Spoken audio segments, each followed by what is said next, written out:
François. Allô. Notre ami.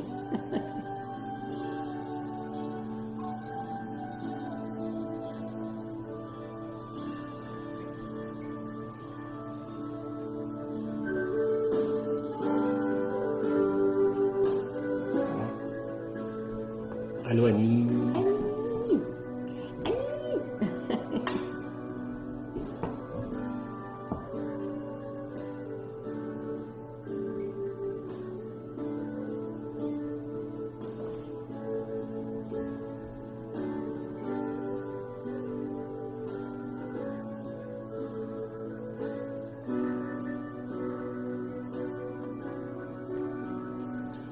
Allô, Céline, Daniel, Joanne Michel. Les amours de Joël. Pierre. Merci. Merci, Pierre. Cathy. Allô, Cathy, la famille. Laurence. Allô, Laurence.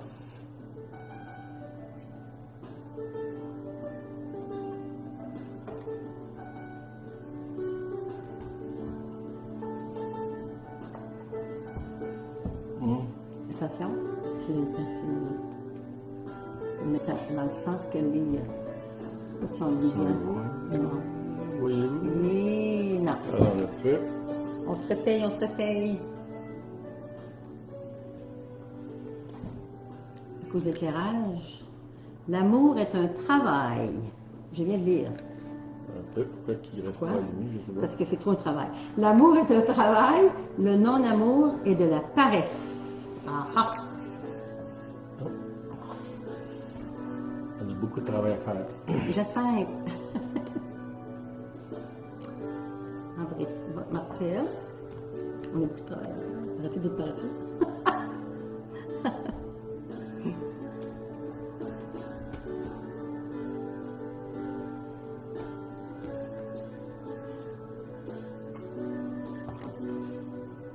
Salut Mario. Bonjour, Marioline, Michaud, Julie.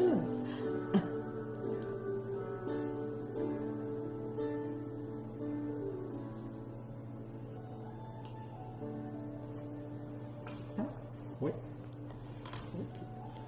Bonjour. Ok, j'avais un verset cette semaine. Je pensais un peu ce qui se passe avec nous autres dans l'Église. Acte 8, 1. Il parle de Saül. Saül, c'est Saul, excusez.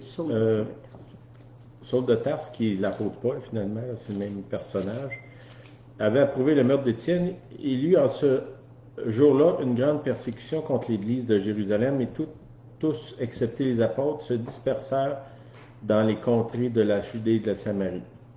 Okay. Ce que je vois dans ça, c'est que actuellement, l'Église, on pourrait dire qu'on est dispersé là, par d'autres événements qu'une persécution. On n'est quand même pas persécuté. Là. On est actuellement, on lisait cette semaine l'évêque de Québec, l'archevêque, comment il s'appelle? Monsieur Cyprien Lacroix.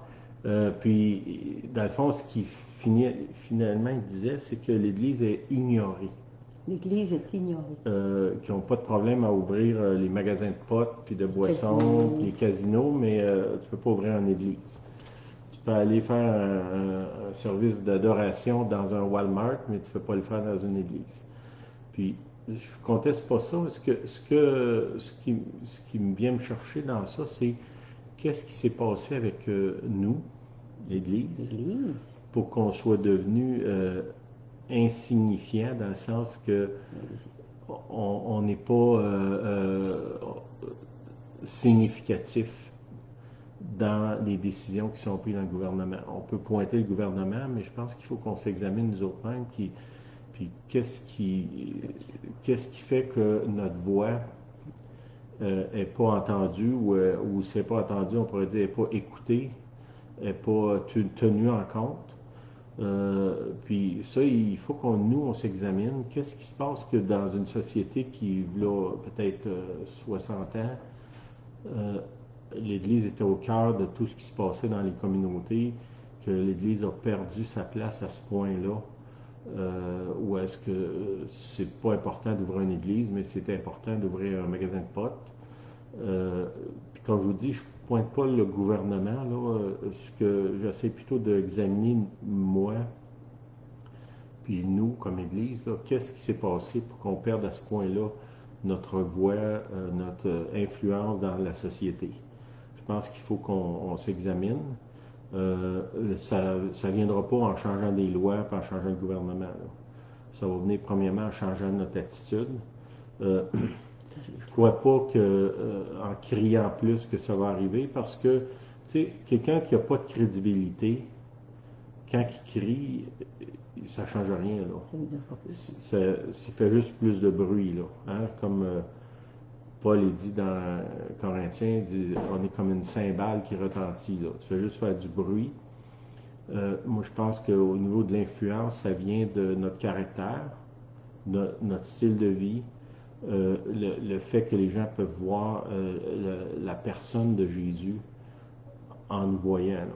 On pourrait dire que j'avais lu déjà qui disait le seul Jésus que la plupart du monde va voir, c'est nous autres. Là. Mm-hmm. Jésus, vous comprenez, on n'est pas Jésus, là, mais on est supposé de le représenter. Puis il faut qu'on retourne à la base. Qu'est-ce qu'il y avait dans le temps des apôtres? L'Église était persécutée, vue comme pas un groupe terroriste, là, mais presque. Puis ce groupe-là, au travers d'un témoignage puissant de miracles, mais aussi de caractère, a changé le cours du monde. Là, puis la société moderne a été construite à partir des principes d'Évangile. Ces principes-là ont été abandonnés là, dans la plupart des pays occidentaux. Probablement une des raisons de la décadence là, de ce qui se passe. Nous, on doit réévangéliser, si je peux dire ça comme ça, ou retourner à l'évangélisation de base, mais à partir d'un témoignage vivant de nos vies. Là. Il disait, je pense que vous avez déjà vu ça, j'ai lu ça en quelque part, ça disait quelque chose comme ceci. Quand je témoigne à quelqu'un, il ne se demande pas si j'ai les bonnes doctrines. Ce qu'il se demande, c'est est-ce que ça me tente d'être comme toi? Si je suis un chrétien, puis je suis rempli de peur, puis tordu, puis la personne avec qui personne ne veut travailler, le voisin le plus fatigant de la rue, ben les gens, ils n'ont pas envie d'être comme moi. Là. Ce qu'il faut qu'il y ait une profonde transformation intérieure pour que les gens nous voient et qu'ils disent, ben moi, j'aimerais savoir ce que tu as. Parce que c'est ça l'Évangile. L'Évangile, c'est Jésus, il fait, on voit ça dans Acte 1.1, hein, ça dit, voici ce que Jésus a commencé à faire et à enseigner. Okay? C'est le modèle de Jésus. Premièrement, il fait, il agit, il le démontre, puis après ça, il l'enseigne à d'autres. Hein? L'idée de fais pas comme moi, fais ce que je te dis, mais fais pas ce que je fais, ça marche pas avec l'Évangile. Là. Puis ça, c'est quelque chose que nous, on doit travailler parce que je suis convaincu encore que c'est Jésus qui a la réponse à tous les problèmes de l'humanité. Mais étrangement, le Seigneur a choisi de passer au travers de nous pour se présenter à l'humanité. Voilà. C'est que nous, notre travail, comme on parle, si vous nous suivez depuis un bout, vous savez, on parle beaucoup de ramener, retourner à la base où est-ce que c'est nos cœurs qui sont transformés, pas notre extérieur. Okay? Jésus n'a pas de problème avec le fait que je sois riche, mais son vrai but, c'est de transformer mon cœur. Puis nous, il faut qu'on retourne à ça. Seigneur, change mon cœur, change ma façon de voir, renouvelle mes pensées, renouvelle mon cœur. Ça, c'est ce que j'avais peut-être pour introduction. Aujourd'hui, trouvais-tu quelque chose? Mais je vais juste ajouter, la semaine passée, j'ai amené le verset Jean 14.1 qui disait, je vais le lire parce qu'il y a quelque chose que je voulais ajouter. Ah, c'est le verset que mon homme, je ne le savais pas. OK, je le lis ici. Que votre cœur ne se trouble point, croyez en Dieu, croyez en moi. Puis ma question était, si on demande à un Québécois aujourd'hui, est-ce que vous croyez en Dieu? La plupart vont dire oui, mais je ne pratique pas. Bon, laissons faire la pratique, mais ils vont répondre oui majoritairement. Par contre, le cœur est troublé. Donc, nous, la question aujourd'hui, c'est, je crois en Dieu, oui. Alors, pourquoi mon cœur est troublé? Je dois trouver la réponse à cette question-là, parce que dans les événements qui se vivent autour du monde aujourd'hui, j'avais entendu parler de Beyrouth, au Liban, par contre, une explosion là, qui aurait détruit l'île de Montréal, si c'était produit à Montréal. Alors, on est troublé, notre cœur est troublé. Par contre, on croit en Dieu. Alors, il faut se questionner, moi qui crois en Dieu, qui ai confiance en Dieu, je suis quand même troublé dans les événements qui se passent. Donc, mon cœur, il faut qu'il soit aligné, réaligné avec la volonté de Dieu. C'est ça que je voulais ajouter aujourd'hui. Amen. C'est son verset qui commence ce soir. Oui. OK. Je viens à la copie. Non! OK, aujourd'hui, je vais parler de la foi, la guérison, la mort. OK, je vais faire un lien avec les trois, là. Le verset de départ, c'est ce que je viens de lire. Que votre cœur ne se trouble point. Croyez en Dieu et croyez en moi. OK, ça, c'est Jésus qui dit ça à ses disciples. On va revenir en arrière dans Matthieu 16 au verset 13. OK, je vais vous lire ça. Matthieu 16, verset 13. Ça dit, Jésus étant arrivé dans le territoire de Césarée de Philippe, demanda à ses disciples, qui dit-on que je suis, moi, le Fils de l'homme? Okay, il demande à ses disciples, les gens, qu'est-ce qu'ils disent, qui je suis, là? OK? Puis, il demande ça aux disciples qui sont là autour de lui. Ils lui répondirent, les uns dirent, il y en a qui disent que tu es Jean-Baptiste, les autres, Élie. Élie, c'est un prophète de l'Ancien Testament. Les autres, Jérémie, un autre prophète aussi, ou l'un des prophètes. Ils pensent que Jésus est la résurrection d'un prophète de l'Ancien Testament. Puis, dans le fond, qu'est-ce que Jésus leur demande à ce moment-là? Ça va être ce que Julien vient de dire. Qu'est-ce que les autres pensent? Puis, là, eux autres, ils disent, il y en a qui disent que tu es ci, il y en a qui disent que tu es ça. Cette réponse-là est basée sur l'opinion des autres. Un peu comme, je sais pas, moi, si quelqu'un poserait une question, puis il dirait, toi, Jésus, là, penses-tu vraiment que c'est le Fils de Dieu? Ben, moi, je répondrais, ma femme Julienne, c'est ça qu'elle croit, là, elle. Voyez-vous, à ce moment-là, moi, j'ai pas de conviction, j'exprime l'opinion d'un autre. Ou selon mon pasteur, lui, il pense que c'est comme ça. Ou j'ai lu un livre là-dessus, puis c'est ça qu'ils disent. Tu sais, c'est une réponse, mais en même temps, c'est pas une réponse qui est basée sur une expérience ou une conviction personnelle. Les disciples disent, il y en a qui disent ça, il y en a qui disent ça. Puis là, Jésus, au verset 15, il dit, et vous? Là, il pointe le doigt vers chacun d'eux, on pourrait dire. Leur dit-il, qui dites-vous que je suis? OK? Je suis content là, que tu aies l'opinion des autres, mais toi, qu'est-ce que tu penses? Puis ça, faites attention, un des dangers qu'on a vu avec les amis dans l'Église, mettons, si vous êtes membre de notre Église, ou un membre de notre Église, de baser votre foi sur l'opinion du leader de l'Église. De suivre un leader, je ne dis pas de s'isoler puis pas avoir de leader, là. Je pense que c'est clair dans les Écritures qu'il y a des leaders, des apôtres, des prophètes, des pasteurs, mais ces gens-là, leur rôle, c'est de vous conduire à Christ, là. C'est pas de vous conduire à eux. Okay? Bon, on pourrait dire qu'il y a un processus, là, pour la plupart des gens, mettons, si j'amène quelqu'un au Seigneur, je dirais, c'est normal que cette personne-là va s'attacher à moi. Il n'y a rien d'anormal dans ça. Si moi, je nourris ça, puis que je laisse cette personne-là constamment attachée à moi, là, j'ai un problème. Mon rôle, c'est un peu comme un jeune enfant. Tu sais, les enfants, ils vont pas travailler pour gagner la nourriture. Ils mangent la nourriture que les parents ont travaillé pour. Ça, c'est normal. À un moment donné, il grandit, il faut que lui-même, il se prenne en main. Ça aussi, ça devrait être normal.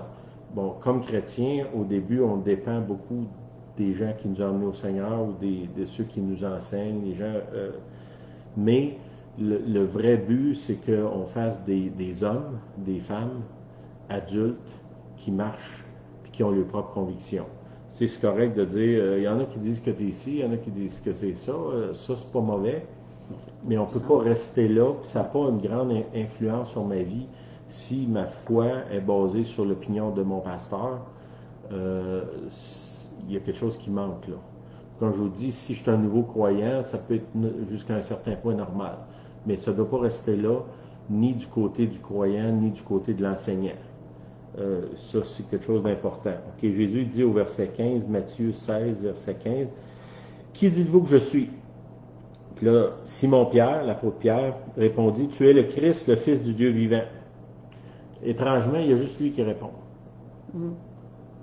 Ça veut dire que dans ce groupe-là, il y a des gens qui suivent finalement Jésus, parce que ça va être quand même le fun d'être autour de Jésus. Là. Il y a plein de miracles, il fait apparaître du pain, il marche sur l'eau, il y a toute une euphorie qui est là, mais ça reste en surface. Okay? On l'a vu au travers des années, des gens qui viennent, mettons, soit dans nos réunions ou qu'on va visiter, on prie pour eux, puis sont témoins de vraiment l'intervention de Dieu, que ce soit une guérison physique, une réconciliation, une restauration dans les finances, dans le comportement, des libérations, des délivrances.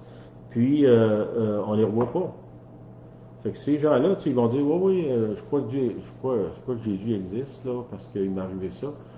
Mais ils n'ont pas une expérience qui fait qu'ils s'engagent.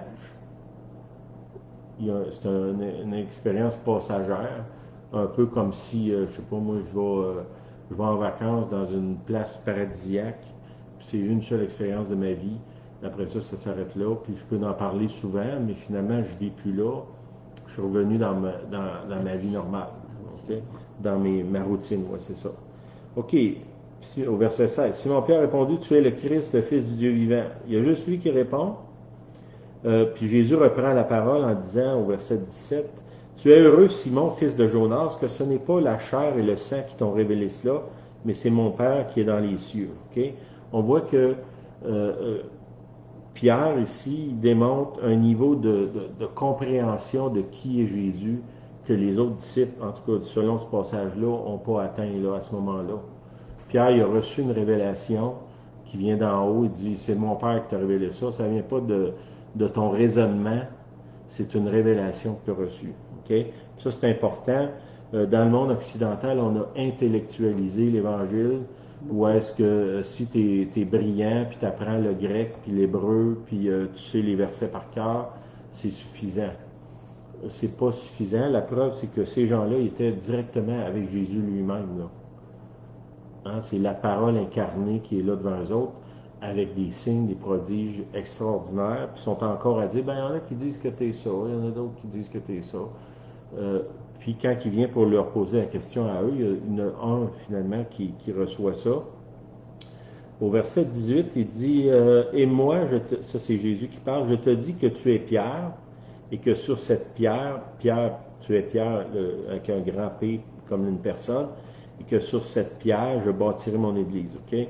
Bon, il y a toutes sortes d'interprétations de ce passage-là. Il y en a qui disent, tu es Pierre, et sur cette pierre, je bâtirai mon église. Okay? Ça dit que Jésus, c'est la pierre angulaire qui a été rejetée par les anciens, mais qui est devenue la principale de l'âme. Okay? La pierre qui parle ici, c'est je bâtirai mon église sur moi-même. OK? Bon, c'est pas je vais bâtir mon église sur l'apôtre Pierre. C'est je bâtirai mon église sur moi, pas moi Sylvain, là, mais moi Jésus. Là. Et que les portes du séjour des morts ne prévaudront point contre elle. Okay? Ça dit, je vais bâtir quelque chose que même l'enfer ne pourra pas détruire. Ça, c'est Jésus qui dit ça. Okay? Pourquoi c'est important de comprendre ça? C'est que au travers des âges, beaucoup d'hommes, de femmes, d'humains, d'organisations ont bâti des ministères au nom de Jésus, mais que Jésus ne faisait pas partie de l'architecture puis de la construction de l'organisation. Okay? Dans certains cas, ça a été parti sur le fondement de Jésus, puis ça l'a dérapé pour toutes sortes de raisons, puis c'est devenu sur le fondement des hommes. Puis ça, comme chrétien, que Dieu appelle à être des témoins, on doit faire attention de ne pas s'élever pour ne pas se mettre entre Jésus et les gens. Notre rôle, c'est de pointer vers Jésus, de conduire les gens vers Jésus, mais c'est certainement pas d'amener les gens sous notre tutelle. Okay? Comme je l'ai dit tantôt, jusqu'à un certain point, ça peut être normal qu'un nouveau chrétien se mette sous notre aile, d'une certaine... Mais pour un temps, mais ça ne devrait absolument pas être la norme, puis ça ne devrait pas rester là. On devrait être là à pousser les gens à aller vers... Demande au Seigneur. Puis aussi de ne pas faire croire aux gens que, tu sais, nous autres, on a l'affaire, on comprend tout, puis on sait tout, puis tout ça, c'est réglé. Non, on est tous, finalement, en route ou en pèlerinage vers la cité céleste, là, comme ça dit dans le voyage du pèlerin, là, un livre. On est en cheminement. Oui, il y a des gens qui ont une plus grande connaissance que d'autres, mais le but, c'est d'aider les autres à aller de l'avant. Là. Puis de ne pas les conduire à nous, mais de les conduire au Seigneur. OK? Puis là, au verset 19, il dit « Je te donnerai les clés du royaume des cieux. » Si vous allez voir dans Ésaïe 22, 22, ça parle de clés, là, que ce qu'on rouvre, personne ne peut fermer, puis ce qu'on ferme, personne ne peut ouvrir. Okay? Ça, c'est Ésaïe 22, 22, référence à ça. « Je te donnerai les clés du royaume des cieux. Ce que tu liras sur la terre sera lié dans les cieux. Ce que tu délieras sur la terre sera délié dans les cieux. » OK, dans le fond, ce que Jésus dit à l'apôtre Pierre, il dit « Parce que tu as eu la révélation de qui est le Fils de Dieu, tu vas faire des grandes choses. » OK, on pourrait mettre un sommaire de ce passage-là, c'est « Tu vas faire des grandes choses pour moi, pour Jésus, je parle. » Là. Alors, puis là, immédiatement après, Jésus dit « Il recommanda aux disciples de ne dire à personne qu'il était le Christ. » OK? Bon, on vit dans le confinement là, depuis quand même un bout, là, je sais pas. 5 mois. Où est-ce que on est isolé d'une certaine manière, puis on ne peut pas crier trop sur les toits à cause de la distanciation, pour toutes sortes de raisons. Mais voyez-vous ici, Jésus, dans le fond, si quelqu'un pouvait faire un gros show de l'Évangile, c'était Jésus. Là. Hein? Il pouvait faire descendre le feu du ciel, guérir la foule au complet d'un coup. Les nourrir. Nourrir, tu sais, je veux dire, si nous, on aurait ce pouvoir-là, du jour au lendemain, on se retrouverait président du pays. Là. Je pense pas nécessairement que c'est une bonne chose, là, mais c'est ça qu'on ferait. Qu'est-ce que lui fait? Au contraire, il dit aux gens, dites pas à personne là, ce qui vient de se passer. Ils viennent d'avoir une révélation extraordinaire, le Fils de Dieu qui est là, qui marche avec eux. Puis Jésus dit, parlez pas de ça à personne, les gars. Nous, qu'est-ce qu'on aurait fait? On aurait acheté une page Facebook publicité au maximum, loué le stade olympique, puis on aurait... Et lui, il dit, non, parlez pas à personne. Bon, il y a toutes sortes de raisons pourquoi que Jésus garde son ministère secret ou la relation qu'il a avec les disciples. Bon, quand on voit ce que les disciples font par la suite, peut-être que Jésus aurait pu prononcer ça d'une façon différente en disant, ben, les gars, je pense que vous n'êtes pas prêts là, à porter ce que j'ai à mettre sur vous autres. Fait que tenons ça tranquille pour un bout, là. Puis après ça, on verra. OK? Puis je pense que pour nous autres, tantôt je vous disais, la chute de la crédibilité des chrétiens, dans beaucoup de cas, est reliée à des faits que des gens qui se sont mis à crier et à prêcher à haute voix pendant que leur vie est un scandale. C'est que peut-être c'est mieux de rester tranquille, de laisser le travail intérieur se faire. Hein? Tu sais, si je suis obligé de crier au monde que c'est moi le pasteur d'église, peut-être que je ne le suis pas là.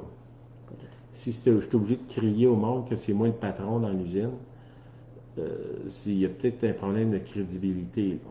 Si tu es obligé d'avoir une bâche qui dit je suis votre leader avec une pancarte, ça veut dire que tu n'as pas une grande crédibilité. Là, on voit Jésus ici qui dit à ses disciples, il dit non, on ne le dit pas à personne, là, tenez ça mort. Les disciples, je pense pas que Jésus avait un gros problème de crédibilité. Là. Vous comprenez ça? Fait qu'il n'y avait aucun problème pour lui d'aller se cacher, parce qu'on voit à plusieurs reprises, Jésus va se cacher seul sur une montagne, il s'isole. Il n'a pas peur de ne pas être vu finalement. C'est le contraire avec notre société moderne, où tout le monde va avoir un selfie avec sa minute de gloire. Là. Qu'est-ce qui se passe à ce moment-là? C'est que quand Jésus lui dit de ne pas parler, ce que moi je vois, c'est qu'ils les amènent à un autre niveau de révélation. OK? Quand je dis niveau, ça ne veut pas dire nécessairement monter, ça pourrait dire descendre à l'intérieur. La révélation à l'intérieur. Parce que on ne peut pas rester avec l'idée de dire, ben il y en a qui disent ça, il y en a qui disent ça, moi je suis pas sûr. Ils disent que, je ne me souviens pas le pourcentage aux États-Unis, là, parce que c'est une statistique américaine, ça doit être les mêmes chiffres ici. C'est dans un genre 60% des chrétiens américains ne croient pas que Jésus est né d'une vierge. Mhm. Ça, c'est des chrétiens, ils ne parlent pas des gens du monde. Là. C'est un pourcentage super élevé. Là. C'est que, qu'est-ce qui se passe? C'est que c'est des gens ils croient en Dieu de façon générale, mais ils n'ont pas une expérience profonde. Puis qu'est-ce qui fait que les choses qui sont comme difficiles à croire, Jésus est né d'une vierge, quand même pas évident à croire, là, ils ne sont pas capables de se rendre là parce qu'ils n'ont pas expérimenté la grandeur du Christ en l'intérieur d'eux autres. Quand tu as vu, puis tu as ressenti, puis tu as goûté comment le Seigneur est bon, ben tu n'as pas de problème avec le fait qu'il est né d'une vierge, ou qu'il a créé l'univers, ou qu'il a marché sur l'eau, ou qu'il est ressuscité au bout du 3e jour. Mais toutes ces choses-là surnaturelles qui entourent le ministère de Jésus, si tu n'as pas eu de révélation, ça demeure comme une espèce de légende qui est drôle, mais qui ne changera pas ma vie. Là. OK. Verset 21. Là, voyez-vous, Jésus, il demande qui est-ce qui est, puis là, Pierre répond, ben, t'es le Christ, le Fils du vivant. À partir de cette révélation-là, il commence à leur expliquer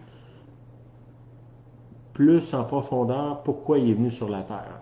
Une explication qu'il ne donne pas aux foules. Il donne ça à ses disciples.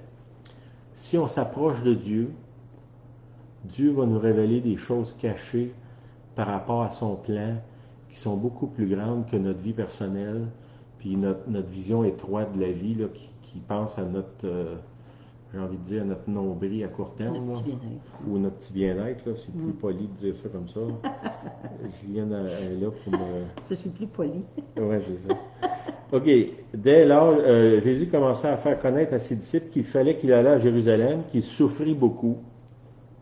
Ça, c'est pas à mode beaucoup dans l'Église, là. De la part des anciens, des principaux sacrificateurs, des scribes, qu'il fut mis à mort, encore moins, qu'il ressuscita le 3e jour pour marcher.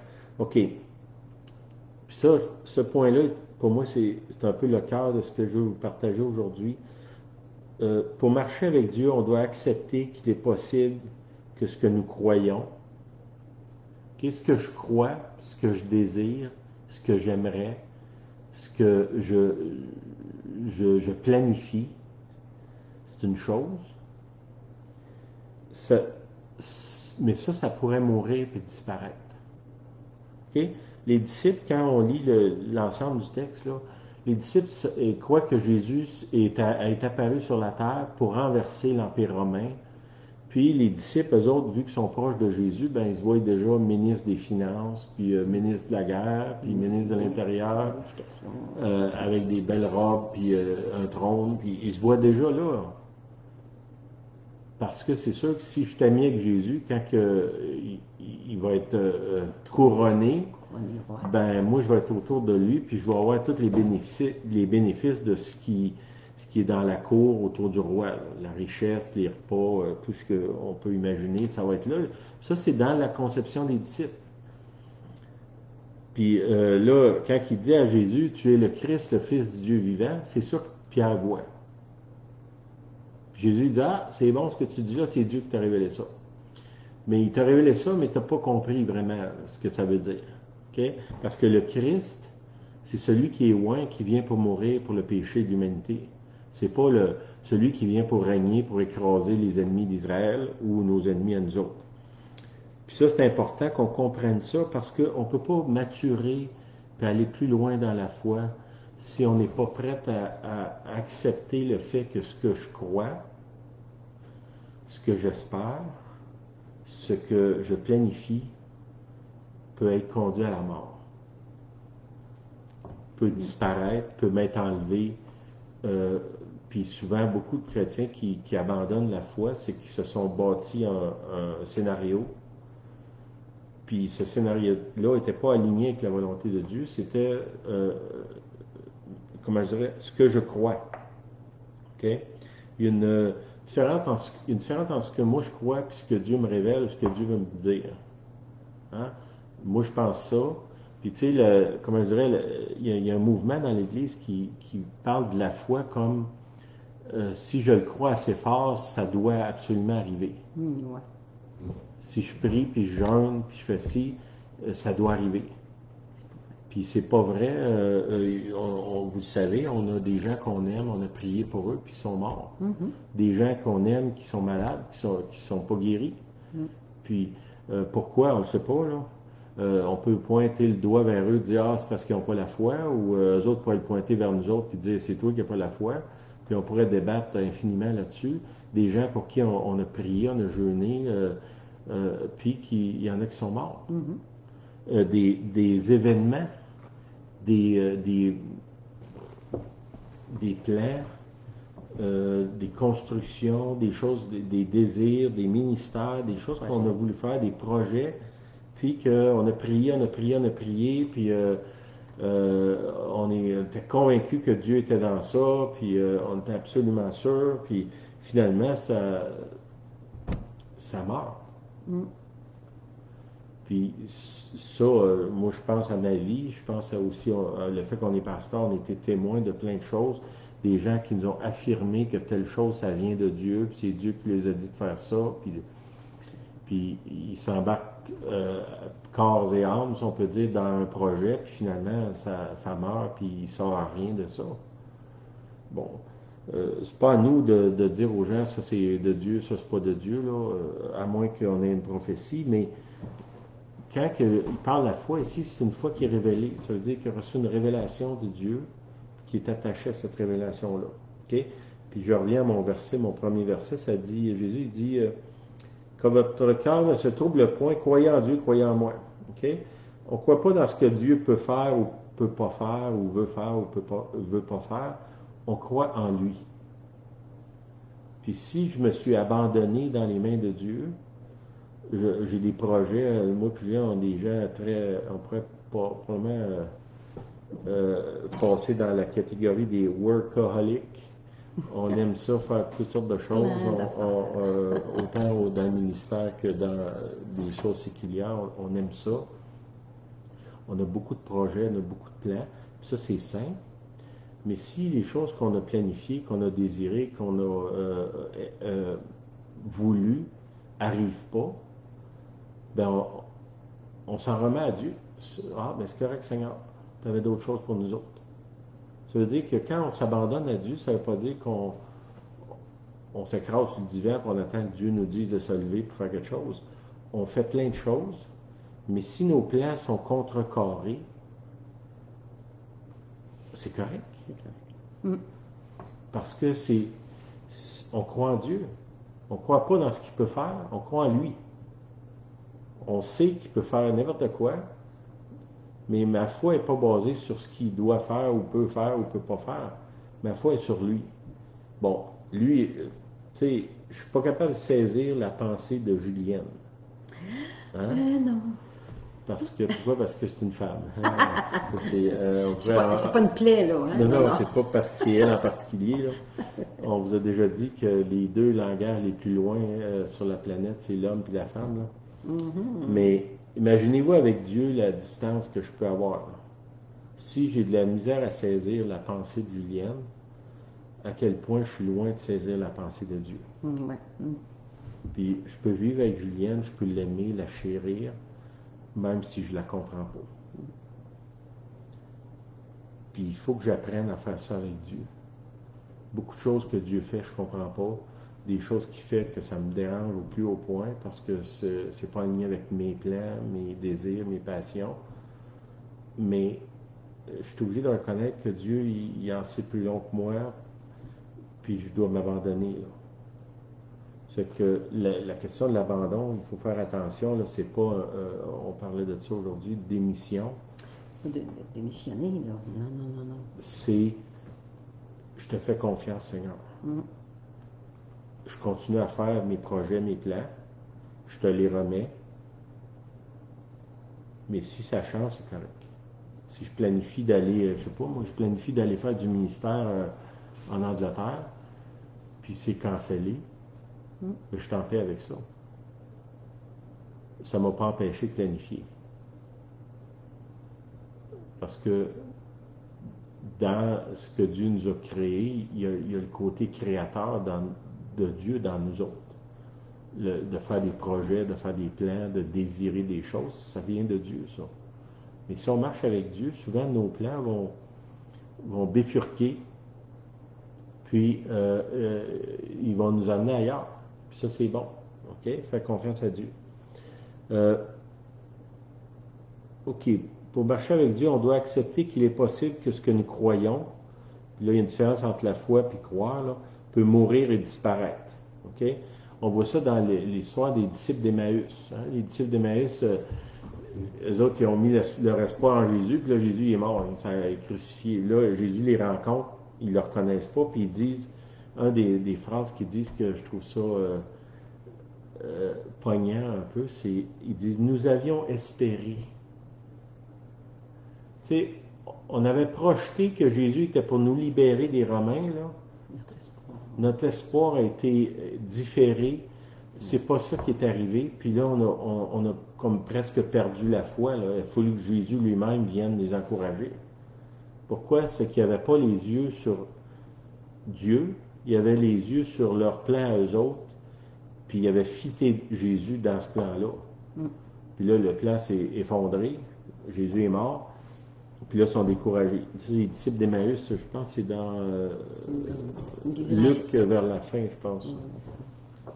Pas sûr, là. Vous lirez ça. OK. Pierre, là, à ce moment-là, Jésus dit ça, puis immédiatement, Pierre, il vient de se faire dire qu'il a reçu une révélation de Dieu. Ce n'est pas la chair et le sang qui t'a révélé ces choses, c'est mon Père qui est dans les cieux. Ça, c'est au verset... Juste avant, là. 18, pas loin après, au verset 22, Pierre l'ayant pris à part, quand Jésus vient de dire, je vais mourir, puis je vais être persécuté, puis je vais souffrir, Pierre le prend à part, puis il dit, à Dieu ne plaise, Seigneur, cela ne t'arrivera pas. Non. Hein? Puis ça, c'est souvent ce qu'on fait. Dieu nous avertit de quelque chose, puis nous autres, on décide, non, c'est pas de même que ça va arriver. Puis je vous dirais, beaucoup de gens qui perdent du temps dans ce qu'ils appellent les combats spirituels, c'est ça qu'ils font. À Dieu ne plaise, en s'adressant à Jésus, qui vient de leur dire qu'il va souffrir. Ça n'arrivera pas, Seigneur. Puis là, il parle à Jésus, là. Cela ne t'arrivera pas. Puis en réalité, le plan de Dieu, finalement, la venue de Jésus sur la terre, c'était exactement ça. Il devait souffrir. Devait mourir. Puis là, Pierre, avec toutes ses bonnes intentions du monde, vient interférer dans le plan de Dieu qui est plus grand que ses désirs à lui. Parce que Pierre aussi, là, il se voit déjà avec une belle robe puis gouverner. Puis là, Jésus vient dire, non, ça n'arrivera pas, là, on va se faire persécuter. On ne régnera pas, on va se faire écraser. Puis là, eux autres, ils sont là, ils ne comprennent pas, puis ils réagissent. La déclaration de Jésus ne fit pas avec le plan et les désirs de Pierre. Ça, c'est important que vous compreniez ça, que souvent, le plan de Dieu ne va pas fitter avec mes désirs puis mes plans. Puis même si ces plans-là sont sains, là, ça peut être, je planifie d'aller ouvrir une église à quelque part, je veux faire un voyage missionnaire, je veux donner de l'argent à telle affaire. Tu sais, c'est pas, ici, il ne parle pas d'un plan d'aller vivre dans le péché, là, il parle d'un plan de faire quelque chose pour Dieu, mais pas de le faire avec Dieu. Il y a une différence entre les deux. Okay? Puis là, Pierre, qu'est-ce qui se passe? Pierre, il décide de prendre les choses en main. Tu sais, Pierre, il dit à Jésus, inquiète-toi pas, Seigneur, là, moi je suis plus fort que le Père, puis je vais m'arranger que ça n'arrive pas, là. Ce qui vient directement contrecarrer les plans de Dieu par ses bonnes intentions. Fait que faites attention à ça. J'ai vu ça à plusieurs reprises, que nous autres même, on est là, puis on se met en travers de l'action de Dieu. dans une vie. Un petit exemple facile de ça, c'est, mettons que quelqu'un passe un temps difficile. Ça arrive. Un deuil ou une perte. Une perte ou, je sais pas, moi, c'est difficile, quel que soit l'événement. Bon, ma tendance humaine, naturelle, c'est d'aller là puis d'intervenir. Pour vouloir aider. Vouloir aider, vouloir sortir l'autre du trou puis tout ça. Bon, ce qui est sain, c'est pas mauvais, là. Mais peut-être avant de partir, demander, Seigneur, qu'est-ce que tu veux que je fasse? Puis moi, je peux vous dire, à plusieurs reprises, le Seigneur m'a dit, mêle-toi pas de ça, là. C'est moi qui l'ai emmené là, puis je suis en train de dealer avec son cœur. Puis si moi, je m'en vais là pour essayer d'aider, on va utiliser le mot aider, mais des fois, quand on veut aider, on n'aide pas, là, vous savez ça. Ben, je suis en train de faire comme Pierre vient de dire, ça n'arrivera pas, Seigneur. Je vais m'en mêler. Ben, avant de vous mêler trop dans les affaires de Dieu, faites attention pour ne pas combattre contre Dieu. Hein, on voit que les gens qui ont crucifié Jésus, les pharisiens, puis tout ça, ils ont fait ça au nom de Dieu. Ben, ils travaillaient contre Dieu. Ça fait que, faites attention à ça. Personnellement, ben, on n'est pas, nous autres, en train de dealer avec la crucifixion, mais ça peut être juste un petit projet, une petite intervention dans la vie de quelqu'un qui fait que cette personne-là, elle ne sortira pas de sa misère parce que moi, j'ai intervenu quand Dieu est en train de dealer personnellement avec la personne. Tu sais, les meilleures mains dans lesquelles on peut être, c'est les mains de Dieu. Amen. Puis même si nous, on a les meilleures intentions du monde, souvent, on reporte. Comme Paul, hein? Paul dit, je veux faire le bien, alors non, c'est le mal. Oui, comme ce qu'on a vu La l'autre semaine, mais dualité. je vais reporter la libération de quelqu'un en intervenant dans ce que Dieu est en train de faire dans sa vie. Puis ça va avec quand il dit croyez en Dieu, croyez en moi, là. Est-ce qu'on croit vraiment que Dieu peut s'occuper de quelqu'un sans qu'on s'en aide? Est-ce que moi, comme pasteur, je suis essentiel? Est-ce que si moi je disparais, l'Église va s'effondrer? Non, Jésus il dit, je bâtirai mon Église. Je, c'est lui, là. Jésus va bâtir son Église. Il n'a pas dit Sylvain va bâtir son Église, il a dit je vais bâtir mon Église. Fait que, oui, j'ai un rôle à jouer, là, je ne suis pas en train de dire que j'ai rien à faire. Partenariat, je pense. C'est un partenariat avec lui, mais en même temps, c'est lui qui est le maître, c'est lui l'architecte, c'est lui qui construit, c'est lui qui fournit les matériaux, c'est lui qui donne la grâce. Tout ça vient de lui. Ça passe souvent au travers de nous, mais il ne faut pas oublier que ça fait juste passer, là. Que ça ne vient pas de nous autres. OK? J'espère que vous me suivez encore. OK, là. Pierre, ben, vous savez ce qui se passe plus loin. Pierre, même rendu un bout après ça, quand ils viennent pour ramasser Jésus dans le jardin, Pierre, il sort son épée puis il coupe l'oreille d'un soldat. Là. Bon, Jésus est obligé d'intervenir puis de recoller l'oreille du gars, réparer la gaffe à Pierre. Parce que Pierre n'était pas destiné à la crucifixion à ce moment-là. Ça fait que il y a eu une autre crucifixion plus tard, là, mais pas à ce moment-là. Ça fait qu'il fallait pas qu'il attaque un garde là, puis le blesser ou le tuer. Là. Sinon, lui-même aurait été crucifié. Ça fait que puis Dieu avait un plan plus loin pour lui. Le plan de Dieu pour Jésus, c'était de mourir là. Le plan de Dieu pour Pierre, c'était de mourir plus tard. Bon, Pierre, avec sa gaffe, il aurait pu mourir plus vite que son temps, puis manquer une partie du plan de Dieu pour sa vie. Puis là, au verset 23, Jésus dit, il se retourne vers Pierre, il dit, arrière de moi, Satan, tu mets en scandale, car tes pensées ne sont pas les pensées de Dieu, mais celles des hommes. Okay. Jésus dit à Pierre, qui vient lui donner les clés du royaume des cieux, puis vient dire que la révélation de Dieu, puis là, il l'appelle Satan. OK, s'il appelle Pierre Satan parce qu'il ne se mêle pas de ses affaires, ça se peut-tu que de temps en temps, il a envie de m'appeler comme ça? Peut-être, hein? Mhm. Tes pensées, c'est pas les pensées de Dieu. Puis ça va, presque à chaque semaine, on revient sur cette idée-là qu'on qu'on euh, qu'on, on doit s'aligner avec la pensée de Dieu. Puis ça, je vous dis, on- nous, on a facilement l'idée qu'on est aligné. Mhm. Mais regardez ici, là, dans l'espace de à peu près 5 versets, là, Pierre se dit, puis se dédie, puis se contredit, puis il se fait appeler révélé par Dieu, puis suppôt de Satan dans la même phrase, quasiment. Si ça arrive à lui, faire attention que de penser que nous autres, on est plus loin que ça. Tu sais, on est tellement avancés, nous autres, que les gaffes de Pierre, ça n'arrivera pas, ça. Je pense pas, moi. Faut pas vous demander à Julienne trop de détails sur ma vie. Ça serait gênant pour moi. Euh, c'est impératif qu'on aligne nos pensées et nos désirs avec ceux de Dieu. Ok, les pensées et les désirs. Ok. Dans l'Ancien Testament, une des choses qui reproche aux prophètes, c'est qu'ils prophétisent les désirs de leur cœur. Ok. Assurons-nous que nos désirs, dans ce cas-là, il y avait des désirs légitimes. Là. Ces gens-là, ils se faisaient, c'est-tu 400 ans, ils étaient opprimés. Puis là, il arrive le Sauveur. C'est clair que c'est lui, là, il fait tellement de miracles.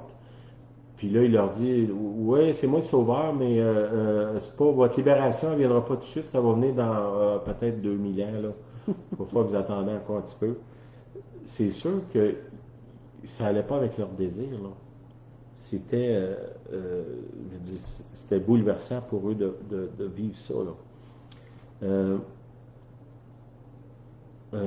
OK. Il est impératif que nous alignions nos pensées et nos désirs avec ceux de Dieu.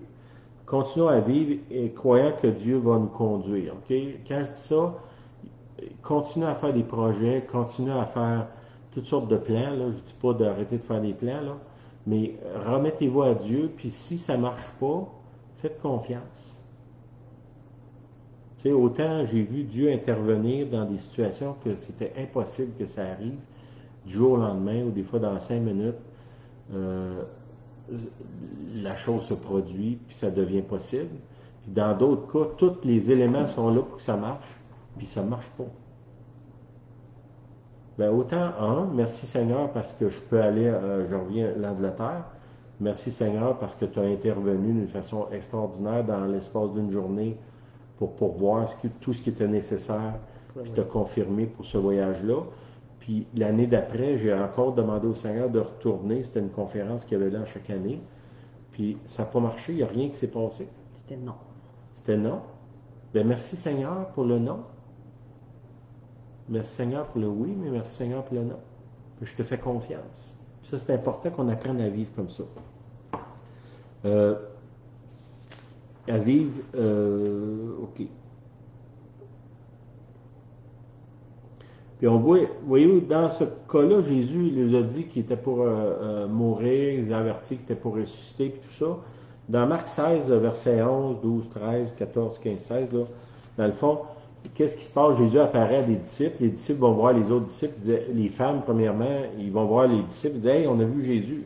Ben voyons. Ressuscité. Puis, après ça, il y a d'autres disciples, les disciples d'Emmaüs, qui reviennent vers eux autres et qui disent Attendez un petit peu, il y a quelqu'un qui m'a envoyé de quoi là? OK. Qui dit on a vu Jésus. Là, ça dit ils ne crurent pas non plus. Verset 13. Ils n'ont pas compris, puis ils n'ont pas accepté le chemin que Dieu prenait pour arriver à ses fins. Des fois, le chemin de Dieu dans notre vie, c'est un chemin qui est étrange, qui nous amène à une place qu'on dit, ben voyons donc, qu'est-ce qui se passe? Qu'est-ce qu'on fait ici? Nous, on a plusieurs témoignages de voyages bizarres qu'on a fait qu'on ne comprenait pas ce qu'on faisait là. Puis rendu là, on a vu la main de Dieu. Puis d'autres fois, un voyage qu'on a fait où est-ce que il ne s'est rien passé. Tout à fait. Mais Dieu était dans ça quand même. OK? OK, là, je suis dans Marc 16, verset 15. Il leur dit, allez par tout le monde, prêchez la bonne nouvelle à toute la création. Celui qui croira qui sera baptisé sera sauvé, mais celui qui ne croira pas sera condamné. Ça, c'est quand même dur comme parole, là. Puis il va m'en rajouter un petit peu à ça, là. Celui qui ne croira pas sera condamné. Condamné à vivre dans la crainte et l'incertitude. Puis je pense que si on applique le verset qu'on a vu au début, là, Jean 14, 1, que votre cœur ne se trouble point,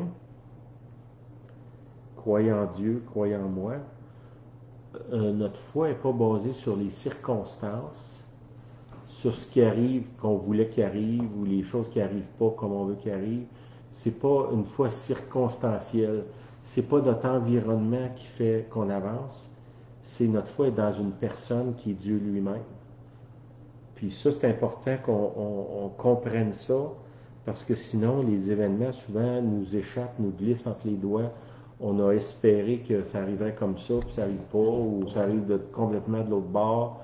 On s'attendait, je ne sais pas, moi je m'attendais que telle personne soit mon associé, puis ça y aille bien, puis tout ça, ça ne marche pas pantoute. Puis l'autre personne comment je dirais, que j'aurais pas gagé 5 cents dessus, puis finalement c'est lui que Dieu appelle à travailler avec moi. Personne une relation tendue, on est appelé à travailler ensemble. L'autre que me semble, j'ai tellement l'impression que ça aurait été facile, ça aurait bien été, on n'est pas appelé à travailler ensemble. Bien, que j'apprenne à naviguer dans les eaux troubles de la volonté de Dieu. Hein? C'est pas la volonté de Dieu, c'est pas un long fleuve tranquille, là. Ça ressemble des fois aux chutes du Niagara. Ça brasse. Mais c'est sa volonté. Puis apprenez à croire en Dieu dans la personne de Dieu, pas dans ce qu'il peut faire ou ce qu'il ne peut pas faire. Que si je prie pour quelqu'un pour qu'il soit guéri puis que la personne meurt, ben c'est sûr que ça me fait de la peine, là. Mais en même temps, ma foi n'est pas dans la guérison, elle est dans le Seigneur. Si je prie pour un événement, je sais pas, j'ai à cœur de faire un événement d'évangélisation, un truc, puis ça ne marche pas, ben ma foi est en Dieu. Elle n'est pas dans l'événement ou dans ce qu'il aurait dû faire ou pas faire. Puis, il faut qu'on revienne à ça, parce que sinon, on reste dans ce que je vous ai dit, on est condamné à vivre dans la crainte et l'incertitude. Il y a une chose que je suis certain, c'est que Dieu est bon. Mais je vais le laisser lui définir que ça veut dire bon. Okay? Des fois, bon, ça veut dire qu'il m'enlève des choses, des fois qu'il m'amène dans la fournaise, d'autres fois qu'il m'amène sur la montagne. Mais ouais, où que ce soit qu'il m'amène, je sais que c'est bon, puis je sais que lui il est bon. Puis comme Paul il dit que je vis ou que je meurs, ma foi est en Dieu. Puis tu sais, ça dit dans la parole que le dernier ennemi qui va être vaincu, c'est la mort. Puis je me souviens, le prophète Bob Jones nous avait dit un jour, quand tu n'as plus peur de la mort, l'ennemi n'a aucune emprise sur toi. Comment tu fais pour ne pas avoir peur de la mort? Ben, tu crois en Dieu. Enraciné. Oui. Enraciné. Je crois en Dieu. Pas dans ce qu'il peut faire ou pas faire, je crois en lui. Parce que je crois en lui, je n'ai pas peur de la mort. Pas peur de la mort, je peux affronter toutes les épreuves de la vie. Parce que je n'ai pas peur de la mort. Et le fait que je n'ai pas peur de la mort, ça ne fait pas de moi quelqu'un qui veut mourir. C'est quelqu'un qui n'a pas peur de mourir. Puis qui peut vivre pleinement sans avoir de crainte puis de peur. OK. Je veux finir en priant pour que le Seigneur nous libère de nos plans, nos ambitions et nos désirs. Comme je vous dis, ça ne veut pas dire que je m'assieds et je ne fais rien tant que Dieu ne m'a pas envoyé un email, là. Non, j'ai plein de projets, j'ai plein de choses que je veux faire, j'ai commencé des choses qui, ça ne marche pas. Correct, Seigneur, fais d'autres choses, on avance. On est beaucoup, moi et Julien, on est comme ça, de nature, des gens qui ont toutes sortes de projets, toutes sortes de choses qu'on essaie. On aime ça. On a plein de voyages, de choses qu'on a dans notre cœur. mais en même temps, tout ça, c'est des mains de Dieu, puis ce qui est bon, c'est ce que Dieu finit par faire s'accomplir. Que ça soit oui ou non, notre foi est en lui. Puis ça, c'est important. OK, Seigneur, je te demande de nous libérer d'une enfance trop grande sur nos plans, nos projets, nos ambitions, nos désirs, puis que tout ce qu'on désire, tout ce qu'on planifie, tout ce qu'on veut faire, on veut le remettre au pied de la croix, au quotidien même, Seigneur, que notre vie soit remise à toi. Seigneur, ça ne nous empêche pas de faire plein de choses, mais que ce soit ta volonté qui se fasse dans notre vie. Puis, Seigneur, que où que ce soit que tu nous amènes, on veut croire que tu es dans ça. J'aime une parole de Mme Guillon qui dit quand tu marches avec Dieu, tout ce qui t'arrive, ça vient de Dieu, excepté le péché. Oui. OK, ça veut dire que si Dieu m'amène dans la fournaise ardente, c'est correct. C'est qu'il faut qu'on ait cette foi-là. Toi, Seigneur, tu sais tout, je m'abandonne dans tes mains.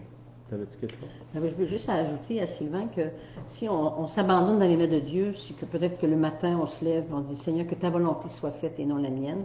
Mais tu sais, s'abandonner, ça peut vouloir dire laisser aller. Laisser aller. Puis on le fait, on le prie. Ça ne veut pas dire qu'on est paresseux ou on ne fait pas de projet, comme Sylvain a dit. Par contre, il y a un autre c'est paradoxal parce que j'avais ça ce matin. En même temps, il faut le laisser s'approcher. On laisse aller nos projets, tout ce qu'on fait finalement, puis ça s'enligner avec la volonté de Dieu. Mais en même temps, il faut le laisser s'approcher. Le processus de le laisser s'approcher, la plupart, je pense, c'est la peur. Tu sais, c'est mystérieux, Dieu. Il va m'enlever quelque chose. Ça va sûrement être horrible. Ça va faire peur, ça va faire mal. Laissez-le s'approcher. C'est aussi difficile que laisser aller. S'abandonner à Dieu, c'est pas si évident que ça. Puis le laisser s'approcher non plus. La nature humaine est en combat toujours avec ça. Fait que c'est une petite comparaison que j'avais ce matin. C'est très paradoxal le fait de le laisser aller pour le laisser s'approcher. Essayez-le. C'est à expérimenter. Prie donc pour nous autres, qu'on soit moins hostile à le laisser approcher. C'est très, tu sais, c'est Dieu, c'est mystérieux, ça fait peur. Mais Seigneur, je te prie parce que, oui, on laisse aller, on veut marcher dans ta volonté, on laisse tes plans, premièrement, dans nos vies. On est prêt à laisser aller tous nos contrôles, nos bonnes idées pour vraiment s'abandonner d'entre tes mains. Par contre, toi, s'approcher de moi, il faut que je te laisse m'apprivoiser, cette façon de parler. Mais Seigneur, veux-tu faire tomber nos barrières, nos limites, nos craintes qui s'approchent de trop, ou ça nous fait peur, parce qu'on ne sait jamais à quoi s'attendre avec Dieu. C'est que je te demande qu'on puisse laisser tomber nos barrières pour expérimenter Dieu. Amen. Dans le nom de Jésus. Amen. Amen. Amen. Merci Seigneur. Merci. Merci d'être là. C'est toujours un plaisir. Ça va être sur le Facebook. Vous pouvez le réécouter, le message. Sinon, il va être sur YouTube. Si des gens n'ont pas le Facebook, vous pouvez le transférer aussi à d'autres. Oui, samedi, on a, s'il fait beau, on va avoir une réunion de silence à l'extérieur. Faut que vous vous inscrivez parce qu'on va mettre un nombre limité de personnes. Inscrivez-vous. Envoyez-nous des messages en privé. C'est pas... on peut pas avoir une foule non plus, là. C'est à l'extérieur. 25, 30. Ouais, là, il y a des directives du gouvernement. Comme on vous a dit l'autre semaine, on va suivre les directives. Si vous venez, amenez-vous un masque. Amenez votre chaise. Emmenez vos breuvages. On va avoir accès à la toilette qu'il y a dans l'école. Fait que on vous attend, mais il faut vous inscrire. Si vous n'êtes pas inscrit, je vous demande de ne pas venir. Puis attendez pas à la dernière minute pour vous inscrire. Peut-être nous écrire en privé là, sur le Messenger. Puis on va prendre les noms là, jusqu'à une trentaine de personnes. Le mois passé, on était 30, je crois, puis c'était très bien. On va aller jusqu'à 30. Puis là, ben, aussi, on va peut-être changer un peu le positionnement des chaises là, pour garder la distance qu'il nous parlait. Là. Donc, on va organiser ça. Ça fait que soyez bénis. Bonne semaine à tout le monde. Puis, que votre cœur ne se trouble point. Croyez en Dieu, croyez en Jésus. Amen. Bonne semaine.